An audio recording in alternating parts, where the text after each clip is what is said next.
Here's how to fix block OPS 6 dev error 0xD8E46539.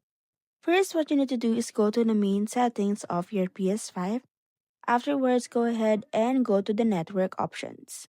After going to the network options, you will be redirected on the page where you'll be able to see there the console or restore silences.